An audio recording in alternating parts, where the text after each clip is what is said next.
Et bonjour à tous, bonjour à toutes, bienvenue sur Radio Fringale, bienvenue sur Écrase les pédales.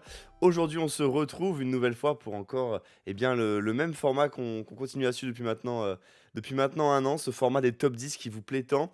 Et aujourd'hui, pour m'accompagner, deux excellents rédacteurs de top 10. Le premier, vous le connaissez que trop bien, c'est Titien. Titien, comment vas-tu? Salut Poppy, salut tout le monde. Bah écoute, ça va très très bien. Commence à fatiguer après, parce que là on est vraiment dans l'intersaison pour nous aussi, donc bientôt en vacances et je suis bien content parce que la saison a été rude. On nous fait beaucoup travailler chez Radio Fringale, donc voilà, les petites vacances vont être bien méritées. Eh oui, évidemment. Bon, après, Titien touche un chèque énorme, hein, il ne vous dit pas, bien sûr, mais ça, on le Ah garde ouais, en ouais, en off, évidemment. on le dit pas. On ne dit pas tout. Et puis enfin, Titien, ce soir, on est accompagné par, tout nouveau sur Écrase les pédales. C'est son premier top 10. Matt est avec nous aujourd'hui. Matt, comment tu vas?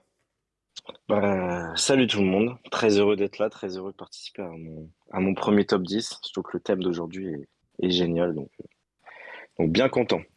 Et oui, en effet, le thème d'aujourd'hui, je pense que vous avez lu le titre, hein, de cette vidéo, de ce podcast, le top 10 des classiques. Aujourd'hui, on va s'intéresser à ces courses d'un jour qui nous font vibrer toute la saison et qui nous tiennent en haleine pendant cette période cycliste. J'ai envie de commencer par la classique, j'ai envie de dire. On va d'abord parler un petit peu des critères, de ces classiques. Évidemment, les critères, souvent, et vous les connaissez, ils sont assez nombreux, ils sont assez sélectifs. Et cette fois-ci, Titien, j'ai envie de dire, les critères, c'était un peu différent. Ouais, je pense que ça va être c'est assez subjectif. Moi, comme je vous ai dit en off, en fait, mon critère principal, c'est je les ai classés par, non pas par, monument, par, enfin, par un point pro, par World Tour et cetera, mais plutôt par, intérêt que j'ai pour ces classiques et finalement la hype que ça procure chez moi, quand elles arrivent dans l'année. Alors évidemment, derrière toute cette hype, elle regroupe plusieurs critères, forcément l'intensité de ces courses, le fait que soit elles peuvent générer un peu de l'indécision ou pas, leur difficulté et puis forcément, bah, plus une course est historique et plus elle est importante et forcément, elle génère de la hype donc voilà, faudra pas pour chez moi en tout cas, s'étonner si, beaucoup de très, très grandes courses et très grands monuments trustent les 1 places. Oui, je pense que c'est normal, hein, tu l'as dit, c'est des courses qui nous font vibrer aussi, qui nous ont fait aimer le vélo, qu'on va mettre en avant. Mais il y a aussi un autre côté, je pense, Matt, c'est peut-être aussi de ton côté à toi, tu nous disais, le fait, en fait, de connaître un petit peu les lieux sur lesquels passent les courses. Ouais, tout à fait. Moi, quand je regarde une course à laquelle je m'intéresse, évidemment, il y a certaines courses qui ont des lieux emblématiques, mais même historiques de l'histoire du cyclisme. J'avoue que ça m'a beaucoup marqué et ça m'a beaucoup impacté pour faire mon top 10. Donc voilà. Et ouais, globalement, je pense qu'après avoir réuni ces deux gros points, ça nous fait déjà des bons critères pour démarrer ce top 10. Et puis, messieurs, je vous propose qu'on entre directement dans la zone de collecte, si vous n'avez rien à rajouter. On peut Allez, commencer on y par va. Non, cette rien à zone. rajouter. Eh bien, parfait.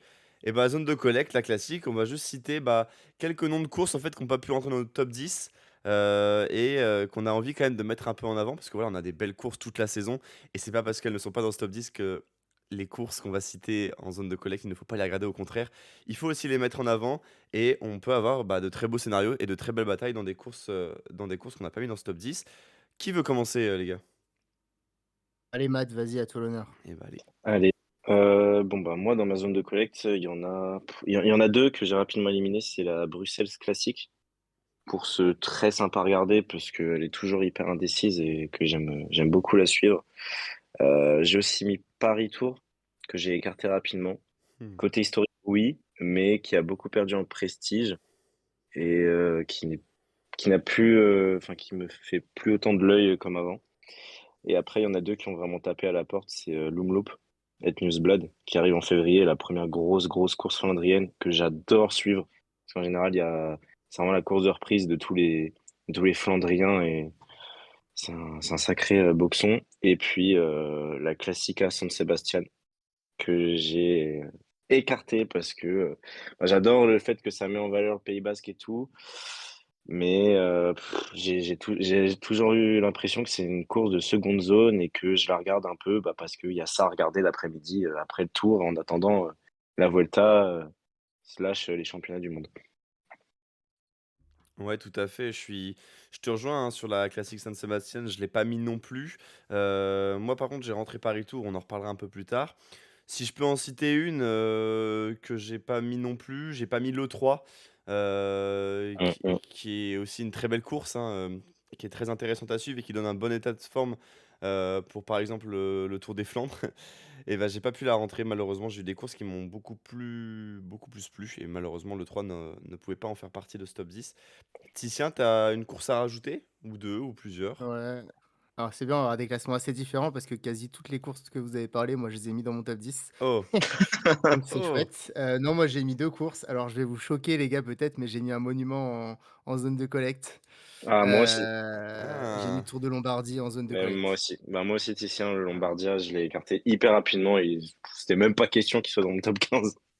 Ah ouais! Ouais, bah, ouais, en fait, j'ai l'impression que ce Tour de Lombardie, alors, bah, il est mal placé forcément, il clôture la saison. Il arrive à un moment après les championnats du monde où tu vois, je préfère même, j'ai plus d'affinité avec le Tour des Mini, le Tour de Lombardie, je sais pas. En fait, c'est aussi beaucoup lié à l'enfance où je me souviens que fin octobre, parce que moi j'ai mis Paris-Tours dans mon top 10, donc en octobre, bah, voilà, j'étais petit, je voyais France Télé, il y avait Paris-Tours et c'était pas retransmis, en fait, le Tour de Lombardie. Donc j'ai découvert cette classique assez tard, finalement. Et en fait, quand je l'ai découvert, il y avait encore pas énormément de grands noms qui venaient dessus. C'était beaucoup la classique, ouais, si tu vois les top 10 de l'époque des débuts des années 2010, c'est beaucoup d'Italiens et puis Oliver Zog, voilà. Et puis en donc Le il y a eu toute fameux. cette période où je trouve que le Tour de Lombardie rassemblait pas des gros noms.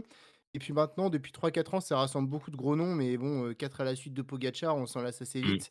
Il y a eu Thibaut Pinot aussi. Et voilà, au milieu, il y a cette année exceptionnelle avec, Thibaut Pinot, mais qui est un peu pivot entre ces 2 époques, des Italiens et puis des très grands noms maintenant qui s'imposent. Et je trouve que c'est une classique qui laisse pas assez de place à la surprise, parce qu'aussi c'est la classique des grimpeurs.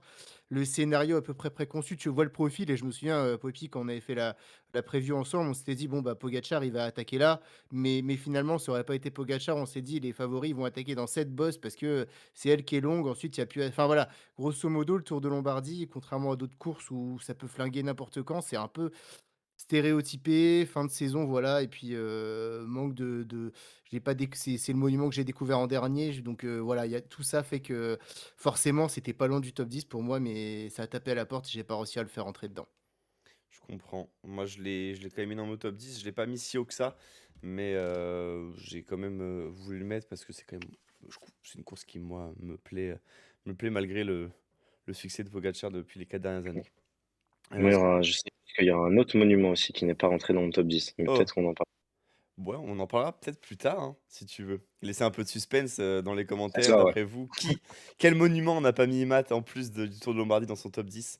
Est-ce que vous en avez mis un aussi, hors de votre top 10? Est-ce que vous en avez mis zéro dans votre top 10? N'hésitez pas à nous dire un petit peu en Non, commentaire, ça, c'est impossible. toutes ces choses. On sait jamais. Non, ouais. Non, Vous ça savez, c'est chaud. des Ah gros ah, haters, des c'est gros chaud ça quand haters même. des monuments, on sait jamais. Le mec, il y a un mec qui a mis la Down Under Classic et puis après il a mis la classique de Hambourg, La Classica Alentejo au Portugal, le Grand fin Prix février. Marcel Kint, Oh purée, mais ça serait exceptionnel quand même. Quelqu'un qui est fan des courses un petit peu, tu sais, un petit peu des ombres, ça pourrait être intéressant. Messieurs, on rentre dans ce top 10? Allez. Allez. Eh bah écoute, Matt, je te laisse la main. Quel est ton Allez, et 10e? bah, pour ma 10e place, j'ai fait vraiment parler purement l'affect. C'est, bah, quand on reprend la saison, moi j'ai aussi grandi avec cette course. J'ai mis en 10e le Grand Prix d'ouverture de la Marseillaise, parce que c'est une course que j'adore. Pour moi, c'est le retour du cyclisme de haut niveau, c'est ce parfum de transition entre l'hiver et le retour du vélo, à foison, le retour du vélo en France. C'est une course que j'ai toujours aimée car les parcours, bon, sont similaires, hein, autour du pays provençal de Marseille, mais c'est toujours hyper indécis. Ça laisse la place à des purs punchers, voire puncher-sprinters de seconde zone.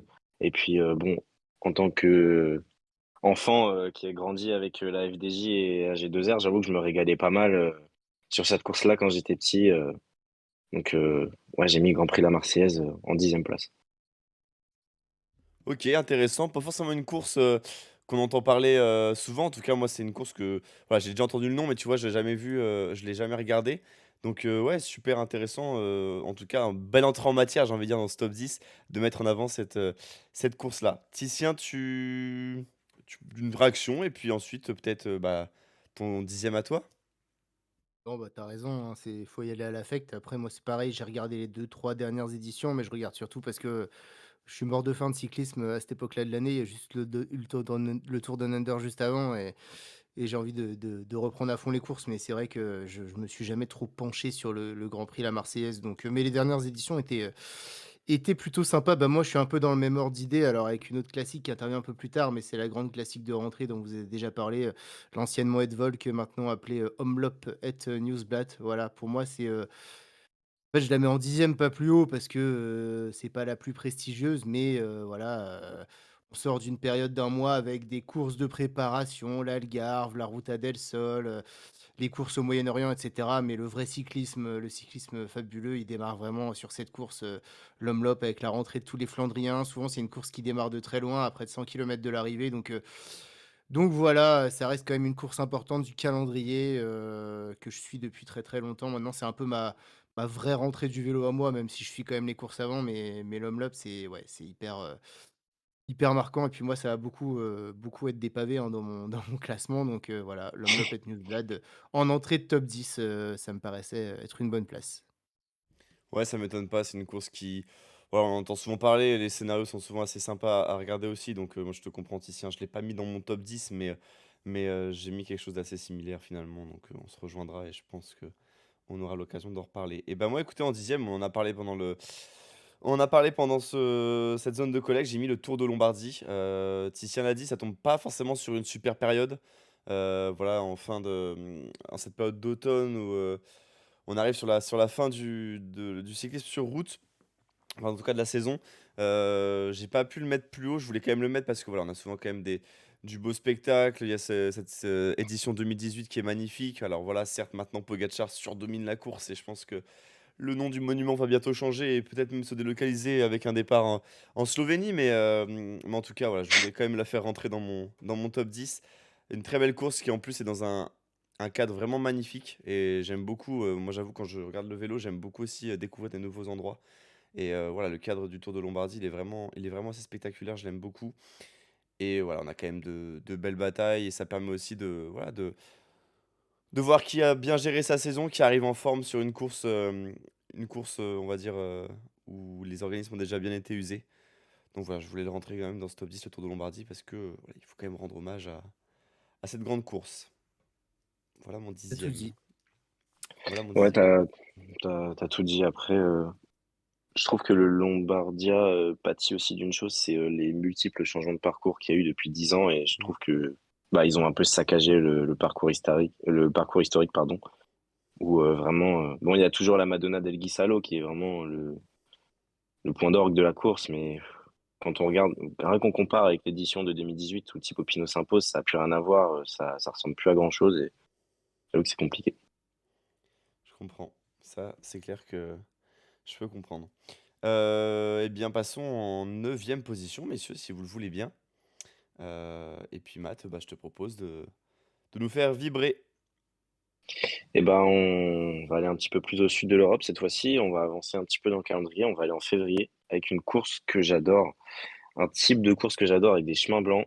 Et c'est la Classica Jaén. Classica Jaén, c'est une course que j'adore, mais j'adore. C'est une course, on n'y comprend rien puisqu'il n'y a aucun scénario qui est envisageable.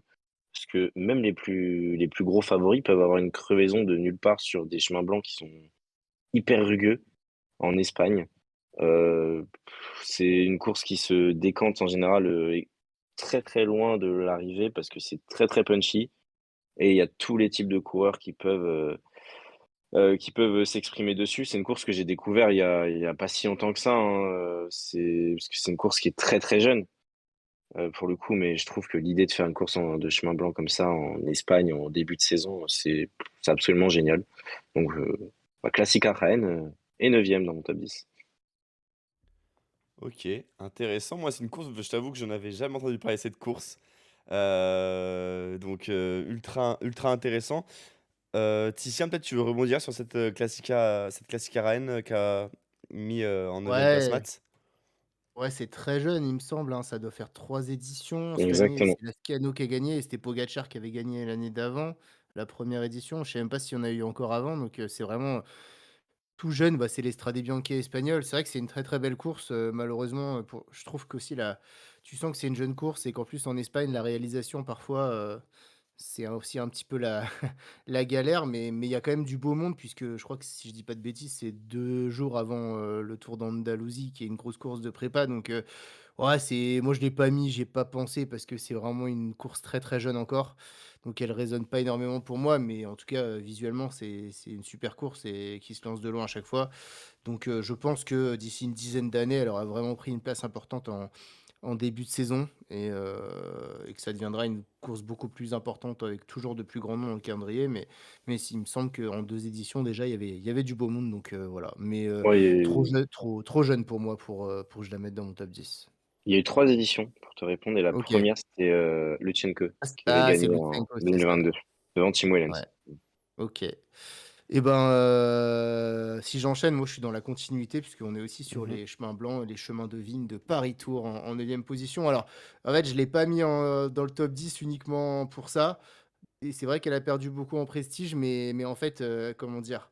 Paris Tour, c'est mon enfance, en fait, c'est la première classique que j'ai découvert quand j'étais petit, en 2000 avec une énorme et c'est le jour où j'ai découvert Sylvain Chavanel qui avait fait avec son petit maillot de l'équipe Bonjour à l'époque là, une échappée de 100 je sais plus, il avait fait 150 kilomètres tout seul devant, il s'était fait rattraper à 40 kilomètres de l'arrivée, par des mecs, et à l'époque Paris Tour c'était pas, aujourd'hui, hein, c'était une manche de la coupe du monde, je me souviens sur cette édition-là, il y avait des Mmh. Abel, des Decker, des Tafi, des Schmil, enfin tous les champions de l'époque qui s'étaient disputés la victoire donc et toutes ces années 2000 en fait, Paris Tours, c'était une épreuve incontournable, elle était gagnée par Pétac, Isabelle, Fréré, il y a je sais qu'il y avait des Bettini, Bartoli, enfin voilà, il y avait vraiment tous les meilleurs, Gilbert qui a gagné aussi, enfin voilà, vraiment, c'était une course importante qui aujourd'hui a perdu, c'est vrai, de son aura, de son prestige. Toujours est-il qu'on a parfois quand même certaines éditions vraiment sympas pour une fin de saison, notamment cette année. C'était une des plus belles classiques pour moi du calendrier donc pour ce qu'elle a été et pour le côté toujours, ludique qu'elle peut avoir en fin de saison, elle réunit quand même encore des bons coureurs et cetera. Je voulais moi, je sais pour moi, c'était obligatoire de mettre Paris Tour dans mon top 10 donc je l'ai mis en 9e position. Ouais, je l'ai mis aussi en 9e position, Titien, donc on va se rejoindre là-dessus. C'est vrai que Paris Tour, tu l'as dit, hein, c'est une course qui a perdu un peu de sa superbe. L'apparition de Chemin Blanc, moi j'avoue que voilà, ça me dérange pas tellement que ça, mais c'est vrai que ça, peut modifier beaucoup le scénario, mais ce passage par les vignes quand même, je trouve ça vraiment super super joli et très intéressant quand même et c'est une course qui, mine de rien, est vraiment ancienne, hein. Elle date de 1896, je crois. Donc ça remonte et elle a quand même un passé qui est assez voilà, qui est assez mythique. Voilà, tu l'as dit, un manche de la coupe du monde, tu as des noms de vainqueurs qui quand même, voilà, ça quand tu entends du Zabel, des choses que enfin, bon, j'allais dire Virenque, mais bon, Virenque, c'est encore un autre contexte, mais voilà, tu as du Zabel, tu as du Philippe Gilbert, qui viennent gagner la course. Ça te met quand même un prestige donc voilà, moi je voulais aussi le mettre et c'est une des premières courses que j'ai pu voir en vrai dans ma vie, puisque ça passait pas très loin de chez moi donc j'ai vraiment pu voir très rapidement cette course-là, sans prendre forcément conscience voilà, du passé de la course et de la grandeur qu'elle avait pu avoir auparavant. Mais ouais, ça m'a toujours marqué de pouvoir voir un peu mes idoles d'antan passer pas loin de la maison. C'était vraiment un vrai plaisir. Eh bien, huitième place. Si Matt, tu n'as rien à rajouter, on peut y aller. Bah, je voulais juste dire qu'effectivement Paris Tour, bah, moi j'ai pas le même rapport générationnellement, à cette course qu'avec Titien, parce que moi je l'ai découvert que quand j'étais plus petit, donc vers 2011-12 et la course avait déjà été bien, bien déclassée. Cela dit, par contre, le scénario de course en général est magnifique. Comme tu l'as très bien dit, Titien, ça a été une des meilleures classiques de toute la saison. C'est l'autre classique des feuilles mortes, mais en France. Et c'est vrai que s'il y avait des meilleures start list, je pense que cette course a le profil pour être largement une classique World Tour et pas seulement une Pro Series. Ah bah, quand tu Voilà. vois la tête de certaines Mmh. classiques World Tour, tu dis: Ouais, «Oui, bah, la BMR effectivement», hein, classique, par enfin exemple. ouais, ouais, non, non, mais il y en a d'autres, hein, la course en Australie, elle est World Tour aussi, là, je sais plus comment elle s'appelle, la Cadel Evans Great Ocean Race, Ouais, ça rapporte beaucoup plus de points qu'un Paris Tour, alors que bon, moi je Mm, préfère mm. gagner Paris Tour perso, hein. Tout à fait d'accord avec toi. Voilà. j'approuve aussi, ouais. J'approuve clairement. 8e place du coup, Matt? Ouais, 8e place. Alors, huitième place, bah, ça va être mon premier monument du top 10. Ça va être Liège-Bastogne-Liège, que je mets entre guillemets seulement huitième. Euh, J'avoue que c'est une course que j'adorais quand j'étais plus jeune.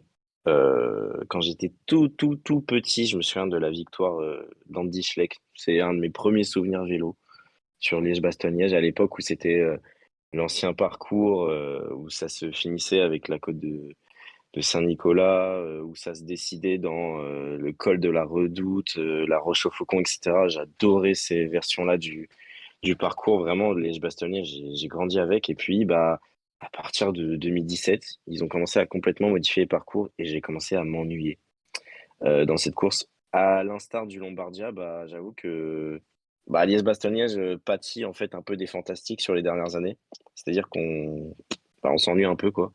Les deux éditions remportées par Evenpool, j'avoue qu'on s'est un peu ennuyé. L'édition remportée cette année par Pogacar, sans commentaire. Je dirais que mon rapport à Liège-Bastogne-Liège était encore très bon quand aussi Alaphilippe pouvait gagner s'il regardait pas derrière à chaque fois. Mais je le mets seulement huitième, mais je le mets quand même dans le top 10 parce que il y a trop de lieux emblématiques sur cette course. Et moi qui suis un petit gabarit, qui ai toujours été un peu puncher quand j'étais cycliste dans mes jeunes années, j'avoue que bah, cette course-là, elle me faisait rêver, quoi. Donc voilà. Je comprends. Je comprends que cette course puisse te faire rêver. Là où j'ai envie de réagir, moi, Matt, c'est ce côté, en fait, où maintenant, j'ai l'impression que c'est sur beaucoup de courses que c'est comme ça, mais en fait, où tu as tellement plus de concurrence face à certaines personnes, certains coureurs, que ça te tue un peu la course, tu vois. On parlait du Lombardia, on parle de Liège-Bastogne-Liège avec Pogacar et Evenepoel, et du coup, j'ai peur aussi que bah, ça nous réduise ou ça nous enlève en tout cas le goût d'aimer certaines courses parce qu'on se dit, ah bah voilà, Pogacar il s'aligne, c'est bon, la course elle est pliée et on va s'ennuyer alors que tu vois, ça peut quand même être de belles courses si tu mets un plateau beaucoup plus équilibré, beaucoup plus homogène. Je pense qu'il y a des terrains qui sont vraiment ultra intéressants pour avoir des belles batailles. Et justement, moi, pour moi, Liège-Bastogne-Liège en fait partie. Ouais, ouais, je suis assez d'accord. Après, là, sur ce top 10, comme on le disait en introduction, j'ai fait le top 10 des courses que j'ai envie de regarder. Oui, Et forcément, Liège-Bastogne-Liège, bah, ça empathie. Par contre, on faisait stop, par exemple, en 2020. Bah, Liège-Bastogne-Liège était podium sans forcer parce que c'est une course que j'adorais, parce qu'il y avait tellement des punchers extraordinaires qui s'alignaient. Les Kiatko, les Van der Poel avec son maillot de champion des Pays-Bas, les Alaphilippe, Roglic, etc. Ça, c'était, à cette époque-là, Liège-Bastogne-Liège, c'était encore dans mon cœur très très haut. je comprends, ouais, je comprends complètement. Titien, ton huitième? Ouais, bah moi je vais aller vite parce que j'ai comme Matt, j'ai 8e Liège-Bastogne-Liège. J'ai même pensé à pas le mettre dans le top 10 et après je Ah me suis ouais. dit quand même pour le prestige, voilà. C'est une course à laquelle j'ai jamais accroché. Ça a toujours été l'Ardennaise à laquelle j'ai le moins accroché. Pour rien vous cacher, si, il y a une époque que j'ai bien aimée, c'est un peu celle des frères Schleck, frères Schleck versus Gilbert, versus Valverde, fin des années 2000, début des années Ouais. 2010. J'ai détesté la période dominée par Alejandro Valverde pendant 4 5 ans d'affilée là, en fait, non, j'ai pas enfin, je trouve qu'il se passait rien avant les 3 4 derniers kilomètres, j'aimais pas du tout et ensuite j'aime pas non plus la période actuelle parce que, maintenant, là, le final est beaucoup moins difficile. Du coup, Mm, mm. Pogacar, Evenepoel, ils attaquent hyper loin. Il se passe plus grand-chose, en fait. Donc, c'est un peu pareil pour moi. Contrairement aux 3 autres monuments qui sont beaucoup plus hauts pour moi, le Lombardie et surtout le Lombardie et un peu aussi Liège-Bastogne-Liège, c'est des courses qui sont trop dures, avec des côtes trop longues pour que ça pète de partout loin de l'arrivée, etc. Du coup, je sais à peu près à quel moment. Moi, j'aime bien regarder une course en me disant, putain, je sais pas ce qui va se passer, Mm. ça va être fou, peut-être là, et voilà, je trouve que c'est un peu stéréotypé. En fait, oui, à part cette édition, les éditions 2020 et 2021, où Olaf joue la gagne, ou voilà, où c'est un peu serré, il y a Godu qui est dans le top 5 aussi. Voilà, sinon, j'ai pas d'édition vraiment de Liège-Bastogne-Liège qui m'est enflammé plus que ça. Donc, moi, je la mets surtout dans ce top 10 de par son statut de doyenne et de monument, mais pas une course, en tout cas, où je suis en kiff, comparé aux 2 autres ardennaises, qui, pour rien vous cacher, sont beaucoup plus haut dans le classement. Je peux entendre. Moi, je l'ai mis plus haut, Liège-Bastogne-Liège quand même. Donc, j'en reparlerai un peu plus tard. Du coup, bah, en huitième, j'ai mis à travers la Flandre, à travers les Flandres, pardon. J'ai mis en huitième position parce que moi, c'est une course qui me, que j'attends beaucoup en début de saison. J'attends beaucoup cette course parce que je me dis: «Ça y est, ça c'est le bon lancement, on va arriver dans les périodes où il y a les courses, que je préfère qui arrivent». Et puis surtout, ça permet d'avoir aussi un bel état d'esprit, avant, l'un des monuments de la saison, qu'on reparlera sûrement plus tard. Et en fait, j'aime bien savoir, en voyant cette course, me dire: «Ah OK, cette année, il a l'air en forme». Voilà, on a vu Jorgenson cette année, on avait vu Christophe Laporte l'année dernière, pardon. Et puis, quand tu vois un peu ce qui se passe, tu te dis: «Ah OK, ce coureur-là, il est en forme». Et comme cette course, elle a lieu une semaine avant le Tour des Flandres, tu sais un peu, voilà, tu peux à peu près jauger le niveau des, mmh, des différents coureurs qui s'alignent, et ça peut te donner un scénario où tu te dis: «Ah attends, parce que Van der Poel certes favorise sur le Tour des Flandres, mais attention parce que là on a vu que, Jorgenson était vraiment très, très fort, comment ça peut se passer?» Enfin voilà, je trouve que ça permet aussi de bien juger, comment se peut se passer le Tour des Flandres. Donc, ouais, donc je trouve que moi, cette course, elle m'intéresse, elle me plaît, et j'aime bien en fait savoir qui sont du coup les hommes forts de ce début de saison sur les pavés. Et je trouve en tant que répétition du Tour des Flandres, c'est vraiment une super course. Et puis avec l'ambiance évidemment belge qui va avec, voilà, pour moi la course, elle est vraiment ultra sympa, et je voulais vraiment la rentrer dans ce top 10. C'est une des premières courses auxquelles j'ai pensé quand j'ai fait ce classement. Donc, au début, elle a été dixième, mais je me suis dit que quand même, je l'aimais beaucoup plus que le Tour de Lombardie ou Paris Tour. En tout cas, que j'attendais beaucoup plus. Donc du coup, c'est pour ça que ça m'a fait la montée en huitième position. Je sais- Moi, j'avoue que à travers la Flandre, c'est pas si je classe les Flandriennes, c'est de toute l'espèce de semaine sainte flandrienne, c'est probablement la course que j'apprécie le moins parce que je la trouve pas assez difficile et on dirait oui, c'est une semaine avant Mm. le Tour des Flandres, mais j'ai l'impression c'est un peu la répétition. Alors par contre, il y a un point positif à ça en général, c'est que il y a quand même pas mal de favoris qui s'y alignent pas et que ça donne lieu à des courses super sympas. L'édition de cette année, d'ailleurs, était géniale Ouais. avec Bah, là, plus Jorgensen, personne Jonas s'alignera sur, Abrahamsen. Ah oui, en plus plus avec ce personne qui s'y s'est passé cette alignera année, avec la ouais, ah chute bah qui s'est là, passée. c'est Malheureusement, je pense qu'elle va être ah bah la boycottée, double élimination Pedersen là, Van Aert, oui, c'est clair, ça va pas donner envie d'y ouais, aller, mais ouais, j'ai un peu de mal avec à travers la Flandre. Je trouve que c'est pas assez dur, c'est pas assez pavé, mais par contre c'est très joli parce que c'est une jolie répétition.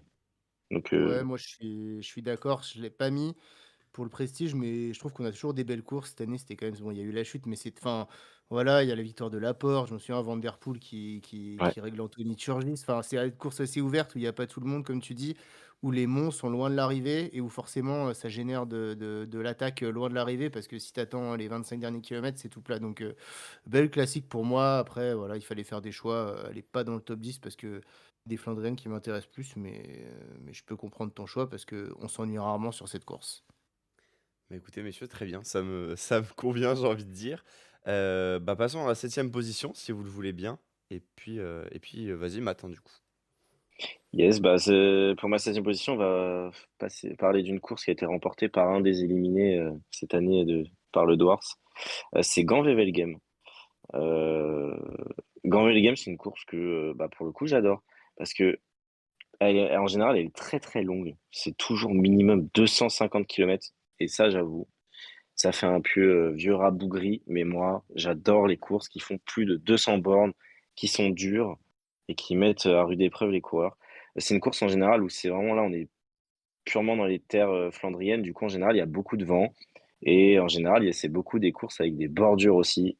Ça, j'adore. Les bordures dans le vélo, c'est toujours quelque chose que j'adorais. Donc, course longue avec un petit peu de pavé, des monts qui sont quand même loin de l'arrivée, donc ça force l'attaque, beaucoup de vent.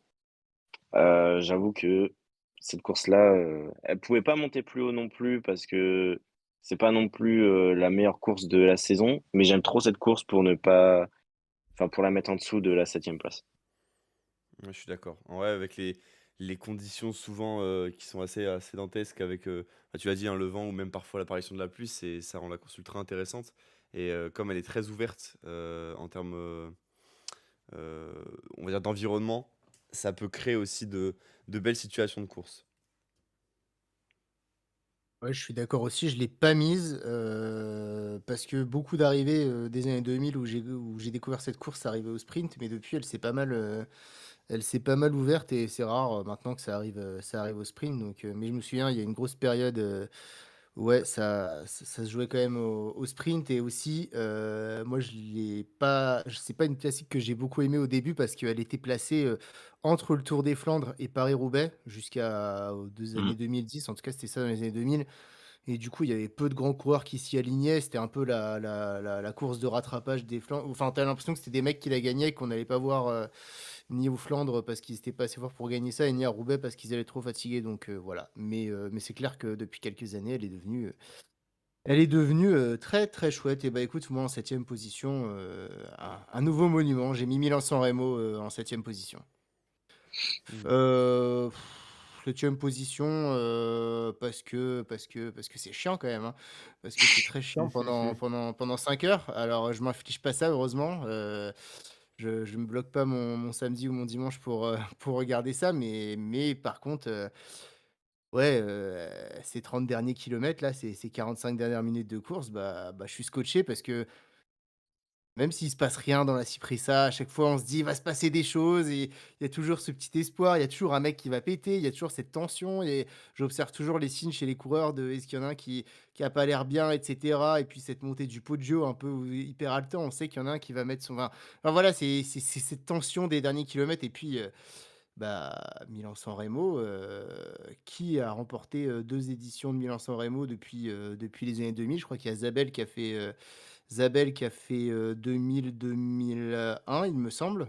Ouais. Je suis pas sûr de ce que je dis, mais c'est peut-être ça et depuis, on a chaque année que des vainqueurs différents. Alors il y a Fréré aussi qui l'a gagné à 3 reprises, mais sinon, enfin, il y a pas 2 années de suite, un mec qui a réussi à remporter Milan-San Remo, quoi. Vraiment, ça montre l'indécision de cette classique, ça montre à quel point et surtout, ces 10 dernières années, c'est plus du tout réservé aux sprinters, tout le monde peut la gagner et ça, je trouve ça chouette, je trouve ça vraiment sympa, surtout dans une époque où maintenant, on peut davantage, dire avant une course qui va la gagner donc voilà, c'est bien encore une des seules courses qui résiste à Tadej Pogačar pour laquelle il a pas trouvé la faille. Donc juste pour ça, moi je la mets en 7e position, je pouvais pas la mettre plus haut parce que c'est pareil, c'est une course que j'ai découvert sur le tard, parce qu'au début, quand j'étais petit, j'ai pas eu d'affinité étant donné qu'elle était pas diffusée, en clair sur, des chaînes accessibles. Mais ouais, j'ai pris goût à ce final de Milan-San Remo donc 7e place pour moi.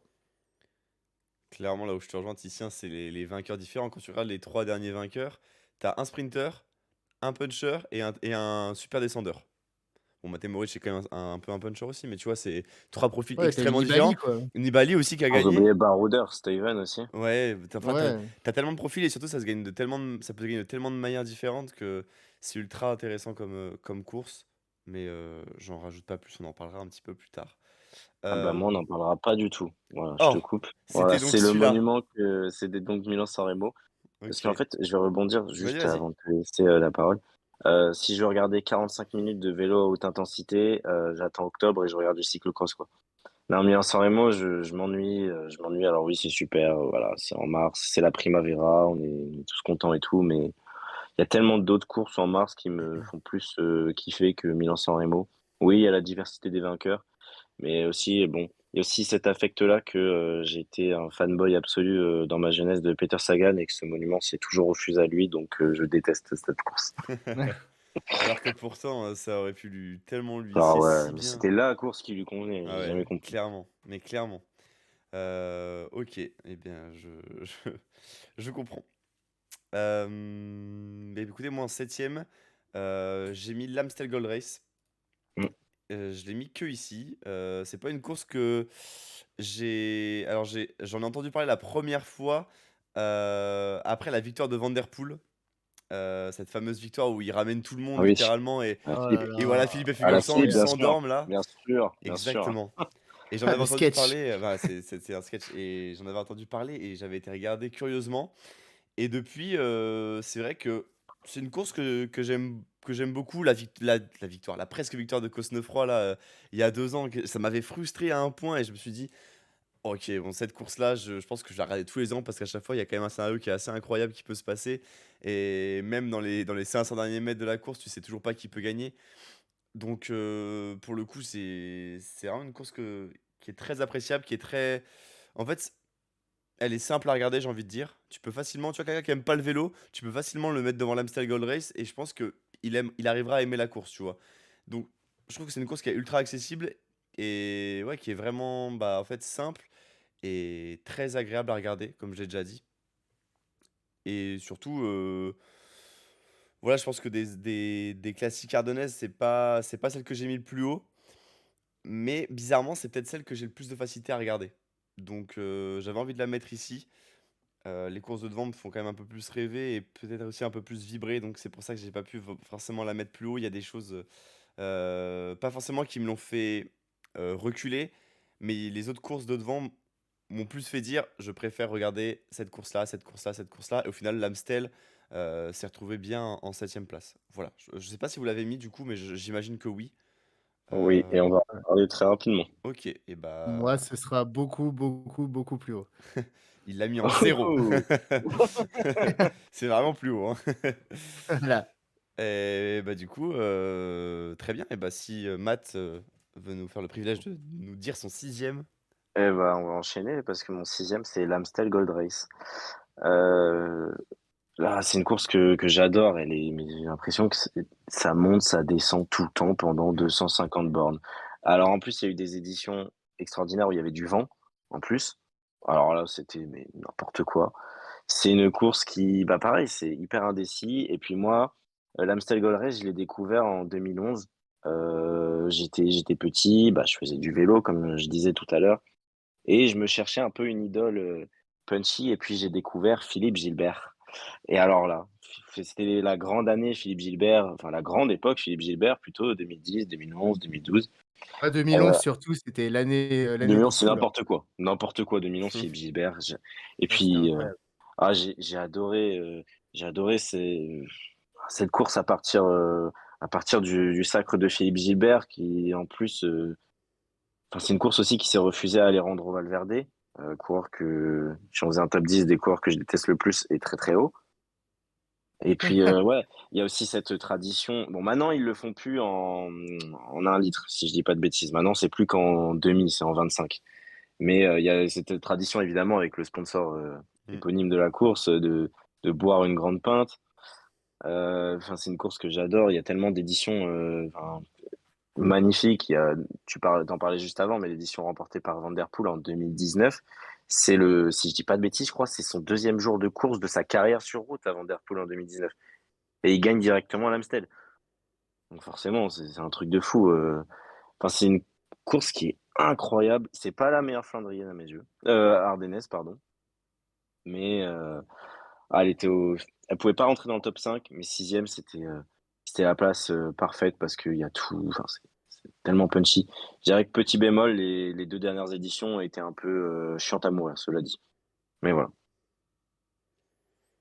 Bah, c'est sûr que quand tu sors de Van Der Poel et 2019 et que tu arrives à l'édition cette année gagnée par Pidcock et celle gagnée par Pogacar, bon, Ah ouais, c'était. c'est pas la même Encore chose. que celle de Pogacar, je trouvais que c'était un beau solo parce que derrière, il y avait le duel Ben Hirschi-Pidcock. Mais alors cette année, le groupe de 30 qui arrive au sprint, Pidcock, Hirschi, Benoot en podium, waouh, enfin, Vibrant. je regarde la quatrième étape du Tour de Catalogne ou quoi là? Ah bah, on sait pas, hein. Franchement, Mm. il y a du Ouais, doute, il y a du doute. mais course magnifique en tout cas. Ouais, clairement. Là, je suis d'accord avec toi. La course est vraiment incroyable. Titien en 6e? Ouais, elle a failli rentrer dans le top, 5 et je l'ai éjectée au dernier moment. C'est le Grand Prix E3, que vous avez mis tous les 2, il me semble, en zone de collecte. Bah, moi, j'adore cette course, c'est le mini Tour des Flandres, et surtout, enfin, c'est vraiment une course intéressante parce que la dernière grosse difficulté est à 45 kilomètres de l'arrivée. Ensuite, il reste deux trois petites bosses et souvent, ça se lance de très loin dans le fameux Tyenberg, à Mm. 95 kilomètres de l'arrivée, comme ça a été le cas cette année. Et bah, cette année, par exemple, c'était une édition incroyable. Ça s'est jamais arrêté jusqu'à l'attaque décisive de Van Der Poel dans le Paterberg à 40 bornes de l'arrivée. Et puis ensuite, même là, il y a eu quand même ce duel de 10-15 kilomètres entre Van Der Poel et Van Aert qui est revenu à 10 secondes, puis qui a finalement cédé. Tu vois qu'ils sont arrivés comme des morts, enfin, ils étaient tous morts à la fin, ils arrivaient tous les uns après les autres, donc voilà, c'est vraiment c'était le lancement de la semaine sainte de cyclisme pour moi avec cette course avec Van Wevelgem, le Tour des Flandres et Paris-Roubaix. C'est une super répétition générale, on retrouve souvent les mêmes acteurs qu'au Tour des Flandres et voilà et alors évidemment, je l'ai pas mis plus haut et parce que ça a pas le même prestige, c'est pas un monument et cetera, mais c'est une magnifique course et ouais, ce final ouvert fait que souvent la course est lancée vraiment de très, très, très loin et je m'ennuie jamais sur le Grand Prix E3, j'ai que des bons souvenirs de cette course donc voilà, le petit frère du Tour des Flandres en 6e place. Très bien. Eh bien, je n'ai rien à rajouter, tiens, je t'avoue. Si Matt, Ouais, peut-être. je suis assez d'accord sur le fait que c'est un mini Tour des Flandres. J'ai apprécié cette course quand j'étais enfant et adolescent parce que bah, les vainqueurs, c'était l'époque Bonnen Cancellara, Bonnen Cancellara, Bonnen Cancellara. Donc j'avoue que ça, c'était la régalade. Les éditions sont souvent très belles, mais il manque ce petit truc peut-être d'affect ou encore historique pour le faire. Ah, c'est Sur un le peu dans 3 oui. l'ombre, du rond, hein. Ouais, c'est ça. Ouais, c'est le petit Tour des Ouais. Flandres, mais voilà, c'est le 3. Genre, mais Bah, par contre, on s'éclate bien, quand hein. tu regardes le palmarès, c'est waouh. Ah, on dirait un monument le truc, hein. Donc, Ah bah, ouais, ouais, non, c'est vraiment une belle course. De toute Ouais, façon, dès qu'il y a des pavés, moi, je trouve que c'est incroyable donc voilà. ouais, c'est d'accord. Ouais. Mais c'est vrai que ça, tu le dis, hein, c'est dans l'ombre du Tour des Flandres, de toute façon. Donc, c'est compliqué de te faire une place, C'est de te faire clair, une place comme voilà, ça. mais c'est Mais elle vrai que fait c'est déjà pas sa place rentré quand dans le même. top 5. Voilà. Eh bien, très bien. Eh bien, écoutez, messieurs, moi en sixième, on en a parlé juste avant, j'ai mis Milan-San Remo, qui est une course qui est très difficile. Et j'aime beaucoup les courses très difficiles. 300 km quasiment, c'est un sacré morceau. Alors certes, on s'embête pendant quasiment 5 heures, 5 heures et demie. Mais derrière, il y a ce dénouement final que moi, j'apprécie beaucoup. Cette année, j'ai vraiment adoré. L'année où Van Der Poel s'impose aussi, j'étais vraiment en gros kiff. Et en fait, là où j'ai beaucoup aimé cette année, c'est de voir en fait que Pogacar n'y arrive pas et que Pogacar ne trouve pas de solution et que Pogacar est bloqué. Ça veut dire que pour moi, Pogacar en tant qu'obstiné qu'il est, je me dis chaque année il va revenir et chaque année on aura un scénario toujours à peu près similaire, mais on va se demander quand est-ce qu'il va lâcher tous ses adversaires. Mais globalement, c'est une course qui est. Tiens, on a rapidement parlé tout à l'heure, mais avec ses multiples vainqueurs, on peut vraiment avoir tout type de profil qui s'impose: sprinter, puncher, rouleur, grimpeur, enfin tout ce que tu veux. Et alors, certes, c'est sur un laps de la course qui est minime, puisqu'on est vraiment sur les derniers kilomètres où la victoire se joue en général, mais où quand même, tu sais pas ce qui peut se passer parce que si dans le Poggio, tu as un gars qui reste, bah, ça peut toujours tout changer. Le meilleur sprinter du Poggio peut arriver complètement cramé à la fin et craquer dans la descente. Il peut être complètement sur les rotules au moment du sprint. Enfin voilà, il peut vraiment y avoir énormément de scénarios. Et c'est pour ça que moi, ça me fait kiffer cette course-là. J'aime beaucoup de me dire quand je regarde une course que je connais pas le dénouement. Et puis voilà, j'ai aussi une des premières images qui me vient en tête quand je pense à Milan-San Remo, c'est cette arrivée mythique, je pense que entre Tchètko, Sagan et Alaphilippe là, coude à coude, vélo contre vélo. Cette photo, elle est mémorable et je trouve qu'elle résume bien aussi un peu l'état d'esprit de la course avec, bah, pour moi, c'est une course où c'est une guerre sur les derniers kilomètres et où sinon tout devant, enfin tout avance et l'objectif c'est de s'économiser le plus possible et d'être le plus en forme pour la fin de la course. Donc voilà, moi j'aime beaucoup Milan-San Remo à regarder et, euh, et puis voilà tout. Pas Tu forcément l'as besoin de. magnifiquement raconté, ça pourrait même rentrer dans mon top 10. Ah, tu vois, je peux te faire. Moi, Attention. je suis en train de me demander parce que du coup, je regarde mon top 5 et je me dis qu'il y a forcément une course que vous avez dans votre top 5 que j'ai même pas mis dans mon top 10 donc je me demande ce que j'ai loupé. Mais bon, on va Hmm. voir. Eh bien la réponse dans quelques instants puisque on entre dans le top 5 justement. Ouais, bah, je suis pas sûr que celle-là, par exemple, vous l'avez. On parlait de petites classiques italiennes. Il y en a une que j'adore absolument, mais Mhm. incroyable, que j'ai découvert il y a 5 6 ans. C'est les Trois Vallées Varesines. Ouais, Ah bah course voilà, de je l'ai fou. pas mis. Ouais, bah, c'est un parcours pendant, mais c'est n'importe quoi. C'est 150, 140 bornes de parcours enfin, autour de Varese, forcément, qui donne son nom à la course. Et je trouve à chaque fois les éditions sont incroyables. Bon, heureusement qu'il y a eu l'abandon, on va dire, de la course cette année parce que je pense que Pogacar aurait détruit la course malheureusement et Mmh. ça aurait été horrible. Mais c'est toujours une course que j'adore. C'est un peu la petite sœur avec le Tour d'Émilie du Tour de Lombardie et pas comme le Tour de Lombardie. Par contre, moi, j'adore cette course, quoi, parce que c'est c'est pas une course de seconde zone, hein. Il y a toujours les meilleurs qui s'y alignent parce que c'est un peu la répétition générale. Et c'est toujours des courses au scénario indécis parce que bah, au sixième tour de la course, des coureurs peuvent être très forts et puis finalement, ils explosent complètement. C'est une course qui révèle aussi en général beaucoup de punchers qui, derrière, ont eu des grosses carrières, hein. Je pense à Sonny Colbrelli en 2014. À l'époque, il est complètement inconnu. Enfin, je pense à ce genre de coureurs-là, quoi. Et moi, c'est une course que j'adore et que je prends toujours plaisir à regarder, qui m'aide aussi à fermer. Bah, c'est une course du tout début octobre, fin septembre. C'est une course qui m'aide à fermer la page de la saison en cours. Et puis, vive l'Italie, quoi, aussi. Bah, Je écoute, Voilà. ouais, moi je l'ai pas mis, mais c'est vrai que c'est une belle course.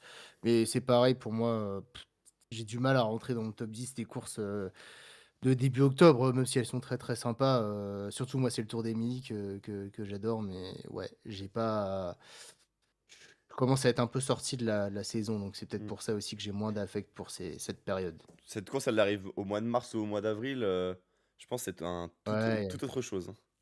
Ouais, à la place d'un Milan-Turin qui devient un peu obsolète, quoi. Ouais, Ça clairement. c'était cool, hein, quand c'était en octobre par contre, Ah mais je mais sais pas oui, oui, bah pourquoi, c'était c'est bah, en fait, les organisateurs, vu que c'est les mêmes que ceux du Lombardia et de Sanremo, en gros, quand c'est un parcours, enfin, ils font soit un parcours très plat type sprinter, donc c'est avant Sanremo, ou alors ils font un parcours qui finit en général en boss, et là c'est en octobre parce que c'est pour le Lombardia.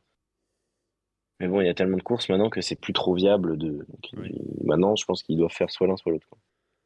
sauf qu'il y avait des grands noms quand c'était en octobre et là Ah j'ai ouais, enfin, ah je crois que c'est non, B c'était c'est trop c'est trop bien Bettiol qui avant. gagne, Mmh. Ouais, bah, mais bon, c'était il y encore un avait à part duel. lui, il y avait pas beaucoup de grands Ouais. noms, quoi.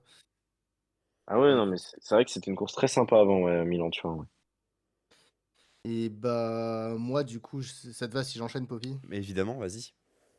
5e place, le championnat du monde des punchers, la Flèche Wallonne, voilà, qui s'intègre dans mon top 5. Bon, alors, comme j'ai dit, j'aime bien ne pas savoir ce qui va se passer dans une course et qu'il y ait plein de scénarios possibles. Petite exception faite pour la Flèche Wallonne, voilà, Alors j'aime bien en Valverde. fait ce côté. Non, mais j'avoue que voilà, c'est pareil, j'ai découvert cette course quand j'étais tout petit et j'ai toujours eu un faible pour, voilà, ce côté course qui s'assume. C'est le championnat du monde des punchers. Alors cette année, en plus de ça, on a eu une magnifique course pour moi, une des 2 Ah ouais. meilleurs classiques de l'année. Franchement, c'était vraiment incroyable. Il lançait hyper loin, tous ces coureurs frigorifiés, tout ça. Ce peloton de seulement 20 coureurs qui débarquent, c'était incroyable. Mais globalement, dans tous les cas, j'ai toujours eu un faible pour la Flèche Wallonne, qui est pas mon ardennaise préférée, mais vraiment, voilà, j'avoue, j'adore ce dernier kilomètre incroyable où tu vois ces coureurs au coude à coude. Alors, bon, effectivement, Valverde, il m'a bien saoulé un petit moment, mais quoi qu'il en soit, c'était quand même la classique qu'Alaphilippe a remporté 3 fois, qui lui allait le mieux. Voilà, c'est pas mal d'émotions finalement au sommet de ce mur de Huy et c'est un lieu mythique du vélo. Donc, ouais, voilà, au moins je sais ce que je vais regarder quand je vais regarder ce jour-là. Il y a pas beaucoup de courses comme ça dans l'année, mais je le sais et j'ai hâte juste d'être, dans cette tension des 2-3 derniers kilomètres et puis ensuite dans cette folie du dernier kilomètre de la Flèche Wallonne. Ouais, j'ai beaucoup, beaucoup, beaucoup de souvenirs de cette course, donc gros affect et elle rentre dans le top 5. Je vais rien rajouter, on en parlera un petit peu plus tard, Tout d'ici. pareil. Parfait. Nous sommes au point là-dessus.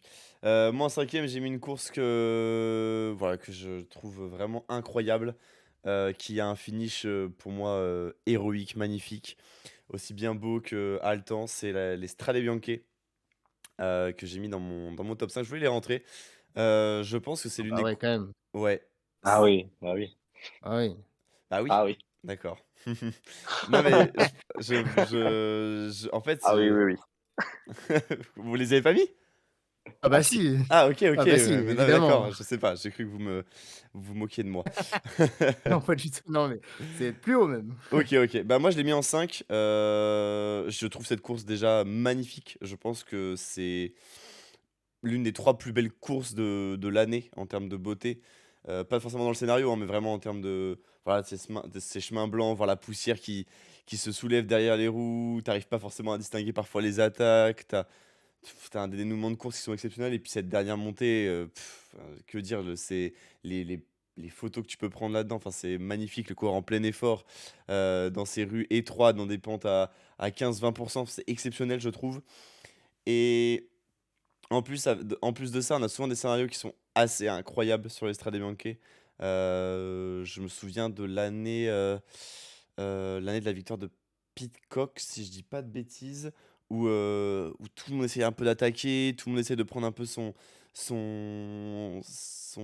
truc, Van der Poel est pas forcément dedans non plus. Enfin voilà, il y a beaucoup de scénarios qui sont assez cool dans les Strade Bianche. La course, avec, aussi Julien Lafilippe, je pense le 1er Français qui remporte les Strade Bianche, c'était aussi, assez incroyable. Les 2 ans après, Mathieu Van der Poel qui met une sacoche énorme à Lafilippe, avec le maillot de champion du monde sur les épaules, Mmh. porté par Lafilippe du coup, hein, et où tu te dis: «Waouh, OK, purée, c'est violent là».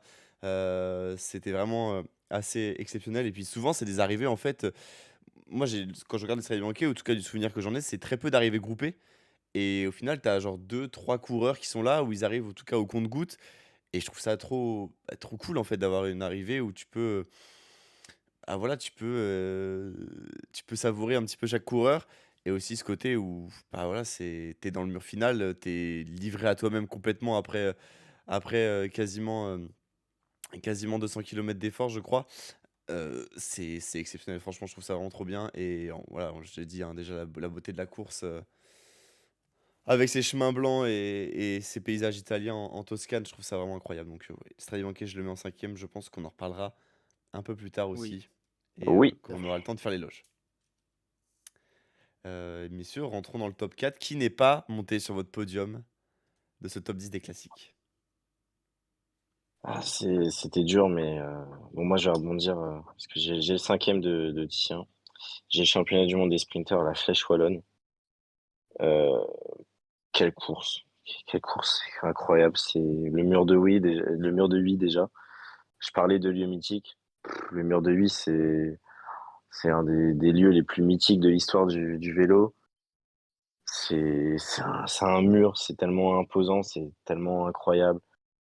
T'es au pied, tu suis toute la course, il peut y avoir tous les scénarios possibles, mais voilà, le moment que t'attends, c'est 1,9 km de l'arrivée. T'es au pied du mur de Huy et c'est là que ça démarre, c'est incroyable.